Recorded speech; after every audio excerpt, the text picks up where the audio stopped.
Parliament کے ذریعے قانون سازی کی بجائے صدارتی آرڈیننس کے ذریعے حکومت چلانے والے وزیر اعظم عمران خان کی جانب سے تحریک طالبان پاکستان سے خفیہ مذاکرات شروع کرنے کا فیصلہ شدید عوامی تنقید کی زد میں ہے،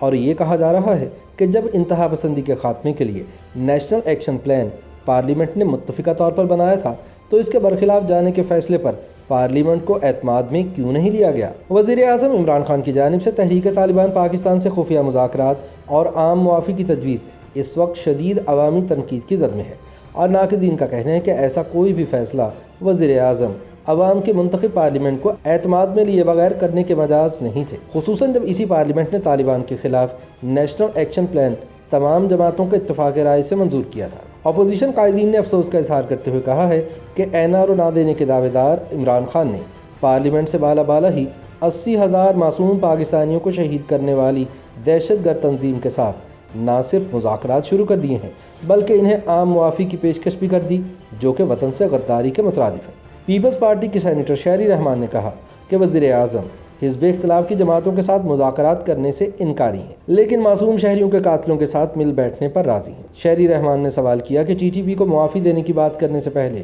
کیا عمران خان نے اراکین پارلیمنٹ سے پوچھا کہ اس بارے میں وہ کیا سوچتے ہیں؟ شہری رحمان نے کہا کہ آپ ان لوگوں کو کیسے معافی دے سکتے ہیں جنہوں نے آرمی پبلک اسکول کے سینکڑوں بچوں کو شہید کیا؟ آپ ان لوگوں کو کیسے معاف کر سکتے ہیں جو سابق وزیر اعظم بینظیر بھٹو کے قتل کے ذمہ دار ہیں؟ ایسے فیصلے کرنے پر دنیا آپ پر ہنس رہی ہے۔ دوسری جانب وزیر اعظم عمران خان کو تنقید کا نشانہ بناتے ہوئے نون لیگ پنجاب کے صدر رانا ثناءاللہ خان نے کہا کہ عمران خان کس منہ سے طالبان کو NRO دینے کی بات کرتے ہیں، جبکہ ہزاروں پاکستانی فوجی جوانوں نے ان ظالموں کے خلاف لڑتے ہوئے جام شہادت نوش کیا ہے۔ رانا ثناءاللہ خان نے کہا کہ تحریک طالبان کے ہاتھوں فوجی آپریشن کے دوران جام شہادت نوش کرنے والوں کے خون کا سودا کرنے کا حق عمران خان کو کس نے دیا ہے؟ لیگی رہنما نے کہا کہ عمران خان کی جانب سے تحریک طالبان کے ساتھ یاری ڈالنے کا منصوبہ ملک اور قوم سے غداری ہے اور اس کی جتنی بھی مذمت کی جائے کم ہے۔ سینئر صحافی سلیم صافی نے بھی عمران خان کو تنقید کا نشانہ بناتے ہوئے کہا کہ ایسے حکمراں کے ہوتے ہوئے پاکستان کو کسی دشمن کی ضرورت نہیں۔ صافی کا کہنا تھا کہ آج جب دنیا پاکستان پر طالبان کے پشت پناہی کرنے کا الزام لگا رہی ہے، وزیر اعظم کی طرف سے طالبان کے لیے عام معافی کا اعلان پوری دنیا میں پاکستان کو تنہا کر کے رکھ دے گا۔ صافی نے کہا کہ کاش وزیر اعظم بنوانے سے پہلے عمران خان کو اقتدار میں لانے والے ان کو سفارتی امور پر بات کرنے کی تربیت ہی دے دیتے،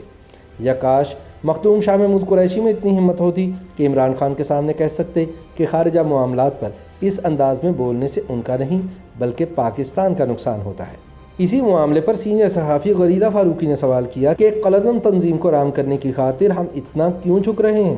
انہوں نے کہا کہ TTP نے تو عام معافی کی پیشکش پہلے ہی مسترد کرتی تھی اور ہمارے منہ پر تماچا رسید کرتے ہوئے جواب دیا تھا کہ معافی ہم نے نہیں مانگنی بلکہ ریاست پاکستان کو ہم سے مانگنی چاہیے، لیکن اس کے باوجود ہم جھکے جا رہے ہیں۔ آخر کیوں اور کس لیے؟ کیا ہم مزید 80,000 افراد شہید کرانا چاہتے ہیں؟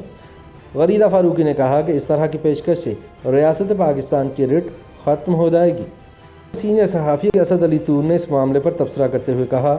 کہ army chief general Qamar Javed Bajwa نے تو کہا تھا کہ انہوں نے اپنے دفتر میں آرمی پبلک اسکول کے شہید بچوں کی تصاویر رکھی ہوئی ہیں جنہیں دیکھ کر وہ صبح اپنے کام کا آغاز کرتے ہیں۔ لہٰذا میں یہ سوال کرنا چاہتا ہوں کہ وزیر اعظم عمران خان کی جانب سے TTP سے مذاکرات کے انکشافات کے بعد کیا آرمی چیف کے دفتر میں APS کے شہید طلباء کی تصاویر اب بھی موجود ہیں یا نہیں؟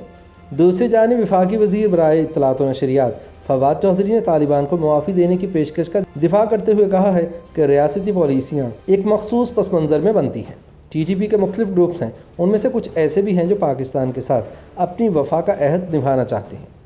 فواد چودھری کا کہنا تھا کہ ہمارا ماننا یہ ہے کہ ایسے لوگوں کو ریاست کو موقع دینا چاہیے کہ وہ زندگی کے دھارے میں واپس آ سکیں، تاہم ناقدین کا کہنا ہے کہ اس طرح کے بیان داغنے سے پہلے وفاقی وزیر کو یہ بھی سوچنا چاہیے کہ جن کے پیارے طالبان کے ہاتھوں دنیا سے چلے گئے وہ تو کبھی واپس نہیں لائے جا سکتے۔